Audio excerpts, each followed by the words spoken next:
अगर आप अपना ट्रांसफ़र फॉर्म भर रहे हैं, एरर आ रहा है transfer claim already submitted for previous account, तो इसका क्या मतलब है, इसको कैसे सॉल्व करेंगे, इस वीडियो में डिटेल में बताऊंगा। मेरा नाम सागर है, मैं एक पीएफ कंसल्टेंट हूं। जो मैं आपको बताने जा रहा हूं ये मेरे पास किसी ने फ़ीस पे की है मुझसे पूछने के लिए। जो चीज़ उसको पेड वाले बात को बता रहा हूँ, वो चीज़ यहाँ आपको फ्री में बता रहा हूँ।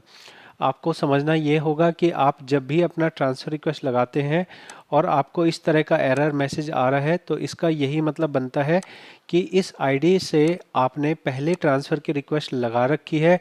इस वजह से आपको ये दोबारा से इस कंपनी में रिक्वेस्ट लगाने नहीं दे रहा। आपको कैसे देखने को मिलेगा कि कहाँ पे आपकी रिक्वेस्ट लगी हुई है? आपने यहाँ कंपनी का नाम देख लिया है। अब आप यहाँ ऑनलाइन सर्विस में जाएंगे, ट्रैक क्लेम स्टेटस में जाएंगे। तो ट्रैक क्लेम स्टेटस में आपको यहाँ पे वो रिक्वेस्ट जो है दिखेगी, ट्रांसफ़र क्लेम स्टेटस। तो देखेंगे तो आपके पास पुरानी आईडी यहाँ पे लिखी हुई है कि ये पुरानी आईडी है, और यहाँ पे लिखा है कि किस आईडी में ये पैसा गया है। तो आपके, अगर आपने पहले इस आईडी को ट्रांसफ़र के लिए लगाया है और वो ट्रांसफ़र कंप्लीट दिखा रहा है, यहाँ पे आप देख सकते हैं इस मेंबर आईडी के लिए यहाँ पे एक्सेप्टेड बाय फील्ड ऑफिस लिखा आ रहा है। इसका मतलब है कि ये एक्सेप्ट हो गया है, ये ट्रांसफ़र कंप्लीट हो चुका है। तो आपको उस आईडी को ट्रांसफ़र करने के लिए ज़रूरत नहीं है। अगर आपको ऐसा लगता है यहाँ एक्सेप्टेड बाय फील्ड ऑफिस हो गया है, लेकिन उस आईडी के अंदर, पुरानी आईडी के अंदर और पैसे आ गए हैं, तो ऐसे में आपका फॉर्म ऑनलाइन नहीं भरा जा सकता है। आपको फिजिकल फॉर्म भरना पड़ेगा, फिजिकल ट्रांसफ़र फॉर्म भरना होगा, जिसको फॉर्म नंबर 13 बोलते हैं। जब आप इस फॉर्म को ओपन करेंगे तो यहाँ पे भी फॉर्म नंबर 13 लिखा है।